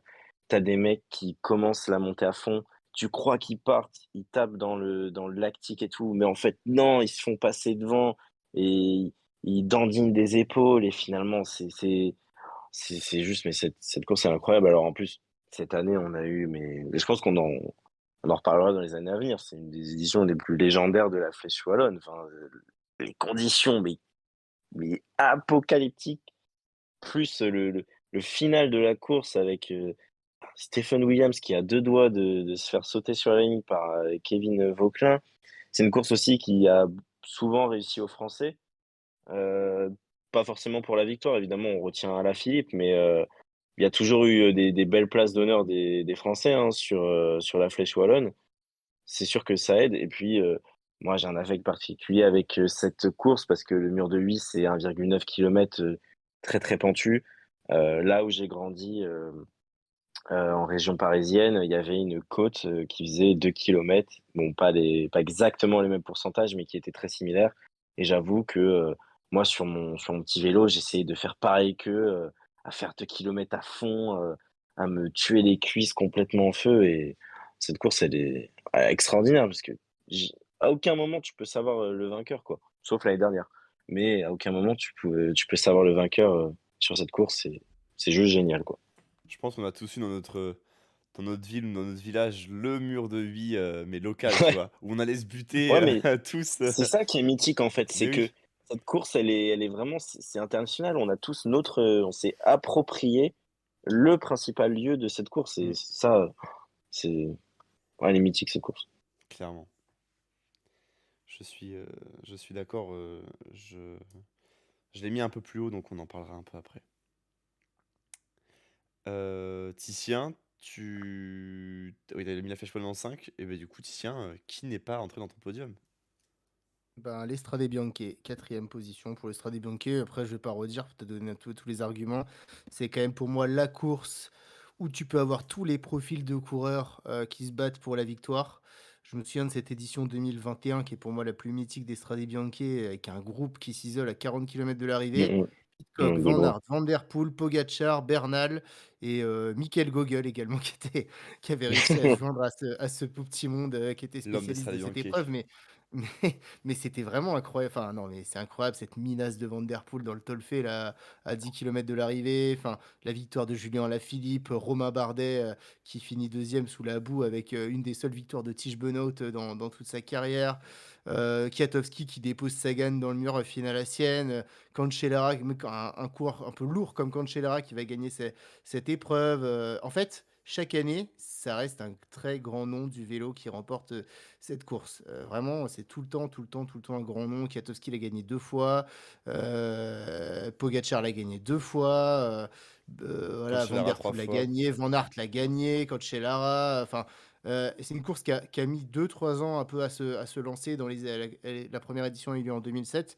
Mais ensuite, à partir de la victoire de Cancellara, ça a été que des très très grands noms. Mm. Et malgré le fait pour autant qu'elle soit située un jour avant le départ de Paris-Nice, qui pourrait évidemment l'handicaper en début de saison, mais elle s'est déjà imposée. C'est pas pour rien qu'il y a des débats sur le fait qu'elle est le sixième monument ou pas. Donc non, c'est juste incroyable. C'est tellement difficile que la course se débloque d'elle-même. Donc même cette année, alors que Pogacar a tué la course, j'ai quand même réussi à bien m'intéresser à la course pour la deuxième place et tout. Ouais. Donc ah non, c'est juste trop trop bien l'Estrade Bianche. C'est incroyable. Donc je l'ai pas mis sur le podium parce que c'est 3 courses très très anciennes que j'ai devant et pour lesquelles j'ai forcément eu plus d'affect, mais c'est incroyable l'Estrade Bianche.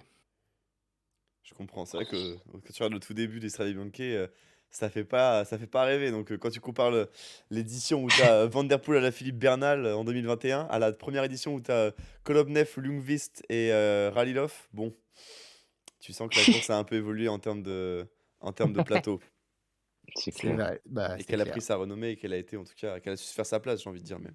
Mais je me souviens, hein, la première année, tout le monde se disait: «Mais non, mais personne va aller là-dessus, c'est pas du vélo, quoi», et cetera, hein, donc bon, Kolobnev, c'était pas n'importe qui à l'époque, mais Oui. quand même, sinon, Ouais, c'était pas voilà, c'était pas non plus des gros, gros coureurs et très rapidement et c'est merci à des coureurs comme Fabian Cancellara d'être rapidement allé, donner des lettres de noblesse à cette course. Il y a beaucoup contribué. Philippe Gilbert également qui le remporte en 2011, donc voilà, c'est les grands noms, ils sont rapidement allés et c'est une course en fait, c'est rare les courses qui se lancent comme ça où, 20 ans après même pas, c'est quoi? C'est 15 ans après, on se dit déjà que c'est ouais, c'est quasi 17 un ans. monument, donc ouais, ouais, non, c'est juste, incroyable les Stradés.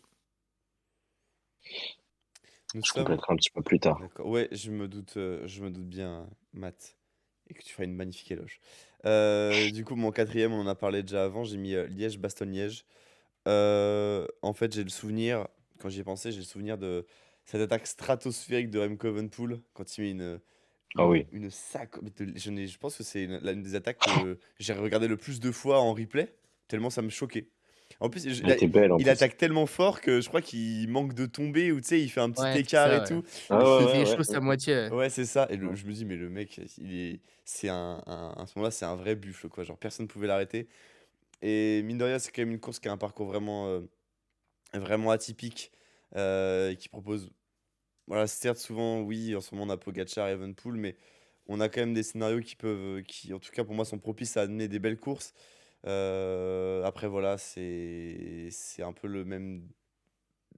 C'est un peu le débat de est-ce que les coureurs tuent la course. Il y a quand même eu des éditions assez exceptionnelles avec avec notamment l'aide de Philippe Gilbert, voilà, on a parlé tout à l'heure en 2011 ou même de Schleck en 2009, c'était des éditions incroyables. Donc voilà, moi, Liège-Bastogne-Liège, c'est une course quand même que j'attends j'ai envie de dire en milieu d'année, mais oui, on est finalement en milieu d'année.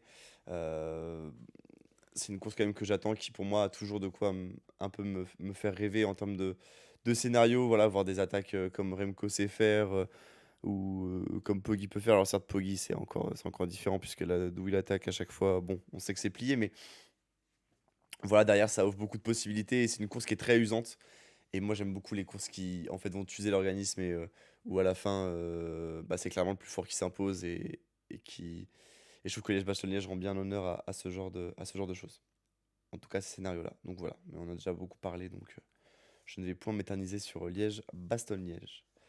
Messieurs, nous arrivons sur notre podium. Matt, Allez. Ouais. qui est en Et ben moi, troisième? je vais parler des Strade Bianchi, qui ont gratté ce petit podium. Course jeune, effectivement, mais forcément, bah, bon, je suis pas né non plus avec, hein, je suis un petit peu plus vieux, mais bah, j'ai grandi avec cette course. Donc elle a grandi un petit peu avec moi aussi. Et c'est une course, c'est parfaitement au milieu entre flandrienne avec cet aspect chemin blanc et cet aspect ardennaise avec cet aspect hyper punchy. Et quand on regarde le palmarès, c'est exactement ça. C'est des mecs qui peuvent autant gagner des ardennaises que des flandriennes. Des Alaphilippe, des Pogacar, des Kwiatkowski, type ardennaise, des flandriennes, Van Aert, Van der Poel, Pidcock, Cancellara. C'est une course mais c'est quoi ces chemins blancs qui ont des murs de 22% en plein milieu de la Toscane, au milieu des vignes? Mais c'est le paradis du vélo, ce truc. Qui ne rêverait pas d'aller faire du vélo là-bas? Euh, la stratégie de développement de la course, en plus, elle est parfaite. Si elle est placée un jour avant Paris-Nice, c'est pas par hasard, c'est pour que les coureurs derrière, ils aillent sur Tirreno Adriatico. Donc c'est très intelligent de leur part, ça donne de la visibilité à la course. Moi, je sais que moi, c'est une course que j'ai découvert en 2013 avec la victoire de Moreno Moser, et je me souviens que ça, je la regarde en famille et que j'ai les plus anciens de ma famille qui s'étaient illuminés en entendant le nom de Moreno Moser parce que forcément, Ils l'ont le pas entendu longtemps, je pense. non, ils l'ont pas entendu longtemps, mais bon, c'est quand même, il vient quand même d'une Et famille un peu qui savait faire du vélo, hein, il paraît. il aurait pu être dans nos, c'était quoi l'émission qu'on a fait les dernières Les étoiles filantes. Étoile Les étoiles filante, ouais. filantes, il Ah aurait oui, pu être bah dedans lui Moreno aussi. Moser, oui, bien sûr. Bien sûr, et puis bah après, du coup, j'ai cessé depuis 2013 de regarder cette course. Enfin, je l'adore. Il y a tellement d'éditions. Chaque édition, en fait, a son histoire. Et vous l'avez super bien raconté, l'édition 2021, mais elle est légendaire. Légendaire. J'étais scotché devant ma télé. L'édition 2018, où Thijs Benoît, il lâche Romain Bardet qui est à moitié en train de mourir dans le mur de Sienne. Et puis l'image de Van Aert tout jeune à Ouais. la Véranda Willem, on ne sait pas d'où il sort ce mec. Enfin, on sait qu'il vient du cyclocross, mais tout le monde ne suit pas le cyclocross. Mais il est là, il est à pied dans le mur en train de s'écrouler. On est là, mais c'est quoi cette course? Et puis, c'est le paradis pour les photographes. Tu vas sur le site officiel de la course, mais quand tu regardes les photos, mais c'est une banque à ciel ouvert de photos magnifiques. Et chaque année, ça donne la part belle à plein de différents coureurs. Je ne souhaite qu'une chose, c'est que Tadej Pogacar ne revienne plus jamais sur cette course pour qu'il ne réitère pas la blague de cette année, parce que c'est une course que j'aime Ouais. tellement, par pitié, qu'ils ne détruisent pas cette course fantasmagorique, Ah, c'est vrai qu'il y a si je puis dire. Mais elle est tellement belle, cette course, et puis je sais pas la classer dans quel type de course. Tellement belle cette course, et puis en plus, c'est en Toscane.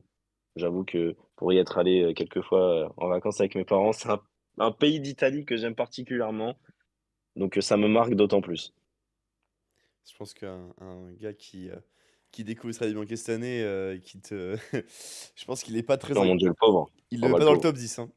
Clairement pas. Non, mais le pauvre. Mais je me souviens d'un gars qui fait souvent des pronostics sur Twitter et Instagram qui avait dit, juste pour la blague, qu'il attaquerait dans le secteur de Saint-Nicolas, je crois, Pogacar, et je crois que c'est ce qu'il a vraiment fait à 80 bornes, il l'a vraiment fait. Ouais, c'est Monte Sainte-Marie. Ah, Monte-Saint, oui, c'est vrai, j'ai confondu. Parce que en Grand Est, on est dans la période bientôt du Saint-Nicolas, là. C'est J'ai vrai. confondu à cause de ça. Mais Matrixé. ouais, c'est ça. Mais non, vraiment, il y a tellement d'éditions déjà légendaires, en fait, parce qu'il faut pas oublier, c'est une Oui. course qui a seulement 17 ans, quoi. Donc, euh, donc ouais, c'est dingue. Puis la victoire d'Alaphilippe en 2019 devant Fuglsang, qui cette année-là était en état de grâce absolue, Ouais. c'était quelque chose aussi, quoi. Clairement. Non, mais ça nous a vraiment pendant pas mal d'années proposé du beau spectacle et ouais, je suis d'accord avec toi, Matt. J'espère que ça continuera. On continuera à avoir des éditions où on pourra se dire, oh, finalement, 2021, c'était pas la meilleure, hein. Franchement, Ce ce- serait fou, ce serait ça magnifique, serait ce serait génial. Ça génial. serait vraiment trop bien. Et ça s'ouvre tellement à tellement de profils différents que t'as tellement de, mince, t'as tellement de coureurs qui peuvent venir sur cette course. C'est-à-dire que aujourd'hui, tu peux être sprinter, tu peux être puncher, tu peux être baroudeur, mais tu peux quand même venir t'aligner sur les Strade Bianchi en ayant une chance de Ah gagner, oui, tu vois. Et c'est bien ça qui sûr. est bien, parce que la course est ultra ouverte à tout le monde. Tu as aussi ces coureurs qui partent faire Paris-Nice, donc derrière, ça t'enlève aussi une partie du peloton qui est en répétition sur Paris-Nice, et du coup, ça te permet d'avoir aussi un plateau peut-être plus ouvert sur les Strade Bianchi. Et puis à regarder, c'est magnifique. Enfin, tu t'ennuies jamais quasiment. Je crois qu'on l'avait commenté aussi sur Radio Fragal, Ouais, il y Titien. a 2 ans, ouais. Ouais. Et pareil, c'est trop bien, ça bouge de partout. Enfin, c'est génial. C'est une espèce de grande fourmilière, quoi. Et ça bouge Ouais, de et partout. Tu sais pas puis, où donner de la tête. T'en as un qui est lâché, ça attaque de l'autre côté. Enfin, c'est une course vraiment incroyable. et puis juste pour finir, bah, c'est souvent une course qui est révélatrice des états de forme de la saison. Mm. Souvent, les coureurs qui sont en forme dans le top 10, c'est des coureurs qui, en général, font des très bonnes saisons. Je prends le podium de cette année. Tadej Pogacar, bon, voilà. Tom Skujins, bah, excellente saison, hein, mine de rien. Et puis Maxime Van Ouais, Gils, bah, excellente saison également. Donc, voilà. clairement. Eh bien, après avoir bien parlé des Strade Bianche et d'avoir rendu hommage à la course, Titien, est-ce que tu ne nous rendrais pas hommage à ton numéro 3? Bah ouais, bah vous l'avez déjà cité, c'est l'Amstel Gold Race. Alors peut-être que ça vaut pas une troisième place, mais moi il y a beaucoup d'affect pour cette course. Que j'ai découvert tout petit en fait. Alors c'est pas glorieux, hein, mais c'est parce que bah voilà, j'avais, je sais pas, 5 6 ans, je suivais le vélo. Armstrong, c'était la tête de proue du vélo et il adorait venir sur cette course pour se tester. Il y avait un coureur que j'adorais qui l'avait gagné face à lui, qui était Eric Decker, qui était un des gros baroudeurs des années 2000. Il y a eu du Di Luca qui a gagné, il y a eu du Rebellin. Enfin voilà, j'étais vraiment. En fait, quand j'étais petit, j'étais fan également de cette arrivée au sommet du Coberg. Et puis en grandissant, on va dire, je suis plus devenu fan des courses qui se lancent de loin. Et j'ai beaucoup aimé le virage qu'a pris l'Amstel ces dernières années en abandonnant cette arrivée du Coberg. Et ce qui force à lancer la course de loin, je trouve qu'on s'ennuie jamais trop. Il y a toujours, même l'année où Pogacar il gagne, il part dans un groupe d'une vingtaine de coureurs qui part à près de 100 km de l'arrivée. Donc ça se lance toujours de très très loin. Ça tournicote tout le temps. Donc en fait, il se passe toujours des choses, des relances, ouais, enfin voilà. Je ne m'ennuie pas sur cette course. J'adore ce folklore un peu, comme quand t'en parlais, Matt, des mecs qui se boivent leur petite pinte là sur le podium. Voilà, beaucoup de choses. Tu sens également que ah, mine de rien, ce côté alors, effectivement, bon, c'est horrible pour Benoît Cosnefroy ce qui s'est passé. L'année d'avant, en plus, on se demande toujours si c'est pas Pidcock qui a gagné face à Van Aert tellement Ah oui. la photo finish, elle était Mm. plus que floue donc bon, voilà, enfin, mine de rien, ça rajoute un peu de folklore à cette course. Tu as l'impression que c'est une très grande course, mais qui est organisée un peu comme une kermesse. Je sais pas, moi, je trouve que c'est un côté un peu folie, là où je sais que sur Liège, bon, ça va attaquer dans la Redoute ou ça va attaquer dans la Roche-aux-Faucons et sinon, ça va être des gros trains. Là, voilà, ça peut flinguer à n'importe quand. Tu as ce Kuttenberg au milieu, là, à 30 km de l'arrivée, infâme avec des pentes à quasi 30% pendant 200-300 mètres. Donc, ouais, une course vraiment, ça monte, ça descend. C'est les montagnes russes que j'adore. Ça va dans tous les sens. Beaucoup de types de coureurs également différents peuvent briller. Donc, voilà. Et puis, enfin, forcément, l'affect, déjà que j'ai adoré cette course, cette édition 2019, c'est, je pense, pour moi, le final le plus haletant en cyclisme que j'ai jamais vu. En plus, étant un énorme fan de Van Der Poel, Elle j'étais est comme un all-time, la fou. vidéo.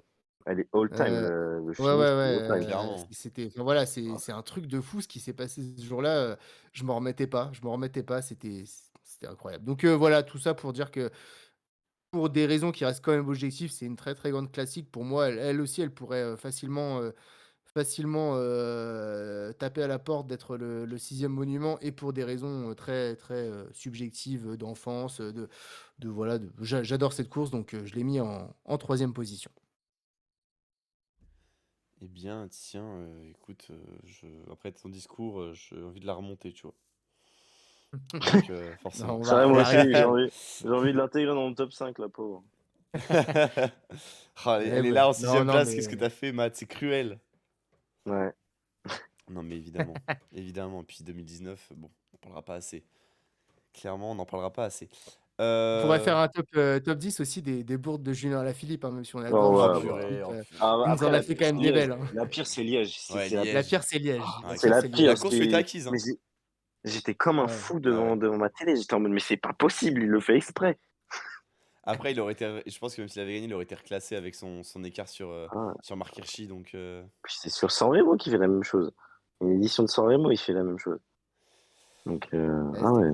C'est possible. Et il y a une édition de la Brabançonne aussi où il se fait quasi sauter par Van Ah ouais. Der Poel Non, mais sur la ligne. ça Mais bon, m'a. bref, c'est pas le sujet. Mais là, cette clairement. année-là, l'Amstel Gold Race 2019, ça reste toujours incompréhensible ce qui s'est passé. Mais bon. Mais c'est sûr.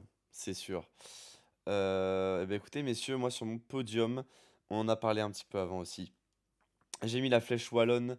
J'ai mis la flèche wallonne ici pour. Bah, voilà, on a déjà assez parlé, je vais pas vraiment m'éterniser dessus, mais ce mur final qui, qui, au qui est destructeur, j'ai envie de dire, qui est destructeur. Là où le mur d'Estrade Bianche est magnifique et je lui enlève rien, le mur de la flèche wallonne, pour moi, c'est vraiment tant que tu n'as pas passé la ligne, tu n'es pas sûr d'avoir gagné la course. Tu peux pas être sûr d'avoir gagné la course. T'en as qui attaquent au début, mais qui vont se faire rattraper. T'as des gars, je me souviens de. Je ne sais plus. Je ne sais plus sur quelle édition. Parce qu'il me semble qu'il y a une édition du Tour de France, non? Où la flèche. Où ça passe par le mur de 8, non? Ah oui, Ouais, c'est en gros, l'étape qui part de 2015. Serein. Ouais. Ouais, Ouais. je Là où il y sais a la plus. grosse chute. Ouais, Ah oui, C'est Rodriguez avec qui le gagne devant poteau. oui, Froome. c'est Ouais. ça, c'est Ouais, Rodriguez c'est la qui chute gagne, dans le exactement. poteau. Ouais. Et où tu Mm. vois les mecs comme Contador et tout qui sont incapables de suivre le rythme, et tu te dis, waouh, ok, c'est dingue ça, c'est dingue.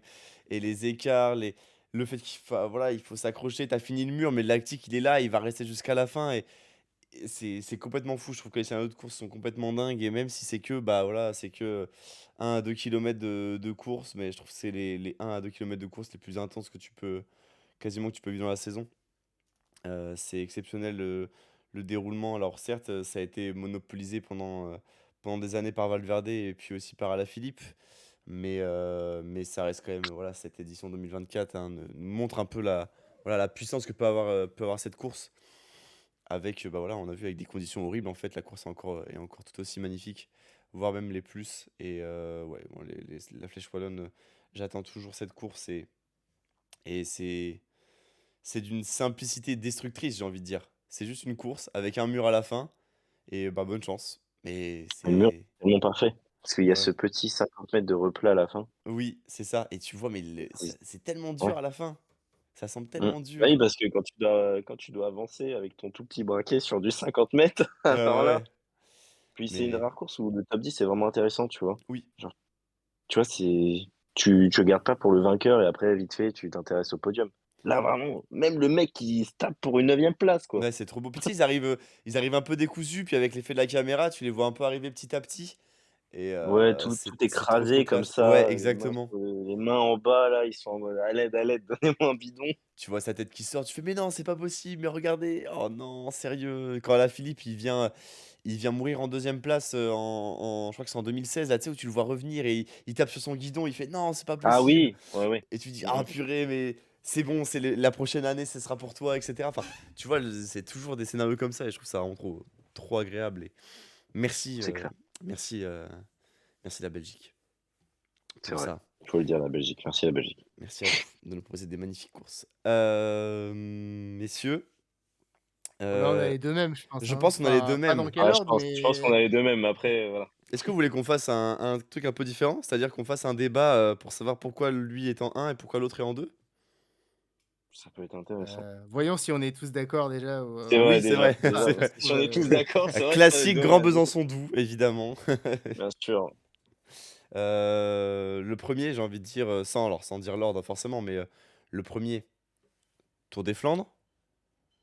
Le Ah deuxième, non. Paris-Roubaix. Pas d'ordre, c'est pas forcément Mhm. l'ordre, hein, mais c'est pour dire les deux qui Ah, sont d'accord. en top un et top Ah 2, oui, oui. sans Bah, forcément tout donner pareil. l'ordre. Tout pareil, tout pareil. Titien, Oui, c'est ça bah aussi? oui. On Enfin, sait oui, jamais, oui. non, on sait Ouais. Ah jamais, non, Titien. moi j'ai le Grand Prix de Fourmi et Paris-Cholet.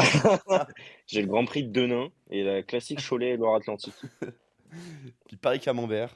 si jamais. bien sûr. Après, c'est sympa si je parie en mer.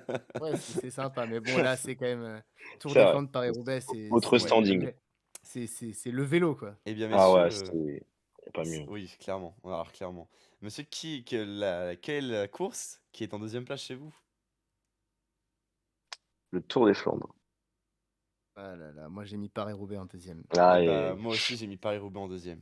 Oh Ah là non. là. Et Allez, vas-y, Oh, Matt, je suis tout seul. Ah, je suis tout convainc-nous que Paris-Roubaix, c'est mieux que le Tour des Flandres. vas-y. beh, ah, Paris-Roubaix pour moi, mais c'est la course ultime de vélo. Mais c'est la seule course où je sais même pas il y a combien de secteurs pavés parce que ça change chaque année, mais on les connaît tous, tellement ils sont mythiques.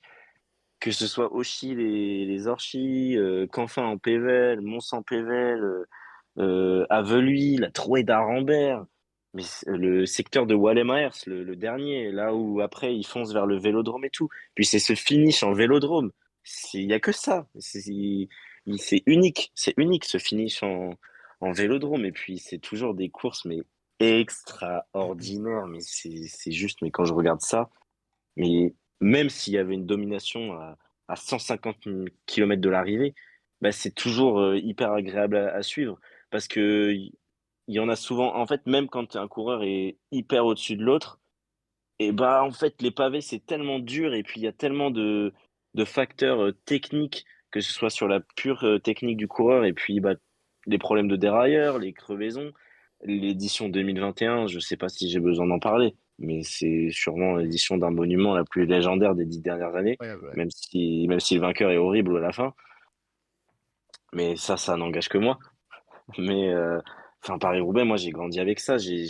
C'est une des rares courses où je me souviens des finishes d'à peu près chaque année depuis 13-14 ans. L'édition où Jan Stannard se transforme en, je sais pas, Tom Boonen et décide de rouler sur tout le monde. Bah, Tom Boonen, Fabian Cancella, Greg Van Avermaet, Niki Terpstra, les éditions avec Van Der Poel, Van Aert qui arrive pas à la gagner. Cette course, elle est tellement mythique à mes yeux. Et puis, en plus, bon, évidemment, elle se passe en France. Donc, voilà, je suis un petit peu chauvin sur ça. Et le fait que ce soit vraiment bah, tout plat, avec juste les pavés. Pour moi, les pavés, c'est le pur vélo. C'est pas une question de sprint, c'est pas une question de grimpeur, c'est pas une question de punch, c'est une question de pavé. Et ça, pour moi, ça fait que Paris-Roubaix, c'est la plus belle course, déjà du monde à mes yeux, mais là, pour ce top 10, c'est la plus belle classique. Ça n'en dénote pas et ça, c'est pas pour dénigrer non plus le Tour des Flandres qui, à mes yeux, est 1,5. Donc voilà, mais Paris-Roubaix, c'est tellement mythique, c'est juste extraordinaire. C'est l'apothéose du cyclisme et du printemps flandrien à mes yeux. Donc voilà. Très bel éloge. Titien, tu veux peut-être rebondir sur Paris-Roubaix et donner ton argument de pourquoi le Tour des Flandres est au-dessus de Paris-Roubaix chez toi? Non, mais ça se joue à pas grand-chose pour moi. Après, je dirais que Paris-Roubaix est plus mythique dans l'histoire du vélo. Et le Tour des Flandres, c'est la vraie reine des classiques. Pour moi, c'est la plus grande classique du calendrier.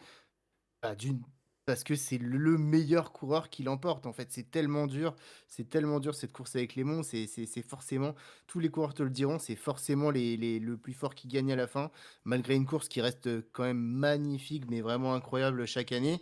Paris-Roubaix, tu as quand même pas mal d'éditions où tu vois, tu as des Stuart O'Grady, alors des coureurs qui étaient très forts, des Backstedt, des O'Grady, des Matthew Hayman, etc., qui se sont imposés. Même Tepstra, l'année où il gagne, bah voilà, il était encore 10, 15 à 15 km de l'arrivée. Il y a un petit peu plus d'incertitude dans Paris-Roubaix et les éditions de Paris-Roubaix où c'est vraiment très très sec, bah, restent un petit peu moins sélectives. Même si voilà, ça reste une course hyper mythique, mais il y a parfois des Paris-Roubaix où j'ai été un peu déçu. Le Tour des Flandres, je suis quand même rarement déçu. Et ce mythe de ces spectateurs au bord de la route, enfin, c'est en Belgique, c'est la fête. Enfin, moi, il y a une course où je rêve d'aller au bord, une classique, et c'est vraiment le Tour des Flandres, parce que c'est une immense fête populaire en Belgique, qui est sûrement le plus grand pays de vélo en termes de popularité. Enfin, pour moi, c'est juste incroyable. Et beaucoup de coureurs le disent même, hein, voilà, enfin, c'est une sorte de festival, cette course. c'est la plus grande kermesse, je sais pas comment le dire, mais j'ai vraiment l'impression d'assister à une grande fête toute une journée. Le fait également qu'on fasse que tournicoter sur voilà, ça c'est une course hyper nerveuse, ça bouge tout le temps. En plus avec les coureurs qu'on a actuellement, bah, voilà, c'est incroyable. C'est également la course de mon coureur préféré qui est Mathieu Van Der Poel, je pense que ça joue aussi beaucoup, mais voilà, j'adore ce truc de devoir se placer avant les monts, des ralentissements dans les monts, des accélérations au sommet, enfin voilà, c'est ce passage par avant il y avait le mur de Grammont, maintenant le Koppenberg, enfin cette image des coureurs complètement arrêtés cette Mmh. année, dans le Koppenberg, ça laisse des images mythiques, le vieux Quarmont et cette foule dans le vieux Quarmont, enfin voilà, il y a je sais pas comment dire, mais ouais, pour moi le Tour des Flandres, ça restera la plus grande course du monde, c'est trop légendaire et ce fait que ce soit le meilleur qui gagne à la fin, pour moi, ça reste quand même important, donc c'est l'épreuve reine du cyclisme, sur une journée, pour moi. Voilà ce qui fait la différence, mais c'est vrai que Paris-Roubaix a un côté, je pense, plus mythique, tu vas même en je sais pas, en Asie et cetera, là où le vélo est pas forcément roi. Si tu demandes la deuxième course qu'ils connaissent après Paris-Roubaix, je pense après le Tour de France, pardon, je pense qu'on te parlera de Paris-Roubaix. Mais de mon point de vue, j'ai un petit peu plus de hype à suivre le Tour des Flandres qui s'adresse peut-être à voilà, des coureurs un petit peu plus, spécialistes, tandis que Paris-Roubaix reste, voilà, tu peux ne pas être un cador et t'imposer à Roubaix parce qu'il y a beaucoup d'aléas de course et parfois la course peut être un chouïa moins sélective. Voilà, mais peut-être que Poppy, tu vas compléter là-dessus. Ouais, non, bah là, vous avez fait, pour moi, vous avez fait déjà énormément le tour, hein. Moi, j'ai mis aussi le Tour des Flandres en un parce que le dénouement de course me convient plus sur le Tour des Flandres. Voilà, certes, Paris-Roubaix, alors, j'enlève rien du tout à Paris-Roubaix, hein, c'est une course qui est vraiment incroyable, qui est mythique. Les noms font peur, hein. Déjà, rien que quand t'entends Troué d'Arambert, tu te. Voilà, quoi, Ouais, c'est incroyable. ça peut te mettre les frissons. C'est une ambiance pareille qui est mythique dans le nord de la France avec tout ce côté bah voilà, très populaire de la course là-bas. Moi, j'adore Paris-Roubaix, j'adore cette arrivée sur le vélodrome que je trouve vraiment magnifique. Toute cette difficulté de course où au final, le moindre effort que tu fais peut être anéanti en si peu de temps. T'es pas à l'abri d'une fringale, t'es pas à l'abri d'une défaillance mécanique. On se souvient, c'était ah mince, courait chez Ineos, l'Italien. Euh, Gianni Moscon? Gianni Moscon, voilà, Ouais. merci beaucoup. Qui a vu cette défaillance mécanique alors il avait l'air super fort. C'est Degenkolb, je crois, qui aussi tombe cette année sur le côté avec ce public au final où voilà, t'as pas de séparation entre le public et la course. Le public fait partie de la course à part entière et je trouve ça vraiment exceptionnel sur Paris-Roubaix. Là où sur le Tour des Flandres, certes, le public fait partie de la course avec toute cette ambiance qu'il y a, tout ce, toute cette cohue au sommet des monts pendant les montées, etc. Mais voilà, quand même un peu plus, pour moi, démarqué, là où Paris-Roubaix, quand tu passes sur les secteurs et que tu vois le public sur le bord de la route, c'est incroyable, c'est exceptionnel. Mais voilà, le Tour des Flandres, là où je rejoins Titien, c'est que pour moi, c'est le meilleur qui va gagner à ce moment-là. Et peut y avoir du fait de course, mais voilà, franchement, le Tour des Flandres, c'est rarement le coureur le plus faible qui s'impose. Et les scénarios de course sont vraiment incroyables avec voilà, toutes ces montées, tous ces monts que tu passes. On en a parlé, un vieux Quarmont, etc. C'est exceptionnel le fait que les coureurs mettent le pied à terre cette année et que tu vois Van Der Poel passer pleine balle. C'est avec l'apparition aussi parfois de la pluie, de la boue, les conditions avec le froid.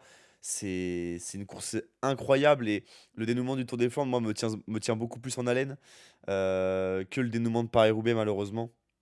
Mais c'est deux courses qui me font vraiment vibrer, qui me font vraiment rêver. Et voilà. Et puis le Tour des Flandres, c'est la course sur laquelle j'ai fait la meilleure performance sur Cycling Fantasy. Donc forcément, Ah là là. euh, Bien sûr, bien sûr. elle Quel peut être. argument. Bah, attends, deuxième place, c'est quand même pas rien. C'est Mais vrai. c'était. Ah, Voilà. C'était ouais. anecdote fun. Mais ouais, Je sais non. pas, le tour des. Enfin, vous. Tiens, c'est toi qui parlais d'édition qui avait été un petit peu barbante et pas. Enfin, pas Ah, j'ai forcément pas le. dit barbante, Non, hein, pas barbante, j'exagère, mais c'était pas toujours le plus fort. Je trouve que le Tour des Flandres, il y a des éditions, c'était pas non plus la folie. Genre, l'enchaînement 2018-2019, Terpstra-Bettiol, c'était pas les éditions de l'année. Ah, mais Et attends, puis. 2019 avec la remontée de Van Der Poel, mais moi, c'est un de mes plus Ah, gros souvenirs de vélo, hein. Oh là là, j'étais comme ouais, un fou, hein. Alors oui, ouais, il gagne ouais, pas à la ouais. fin, mais Ouais, ouais, mais je sais Mais pas. ah ouais, J'avoue ouais, que j'ai je sais pas. bon Après, après ça dépend, hein. j'avoue que j'ai découvert la course, en 2011. J'ai été directement traumatisé par, l'événement Sylvain Chavanel. C'est vrai que ça Ah aide pas. ouais, c'est vrai que c'est pas facile ça. Après, ouais, le Tour des Flandres, c'est une course extraordinaire, hein. Comme j'ai dit, pour moi, c'est même pas un 2, c'est un 1,5 parce que c'est tout autant mythique, non, peut-être un petit peu moins mythique comme, tu l'as dit à juste titre que Paris-Roubaix. Il y a cette ambiance de kermesse pour le coup que ça je partage avec toi. Il y a des lieux extrêmement mythiques.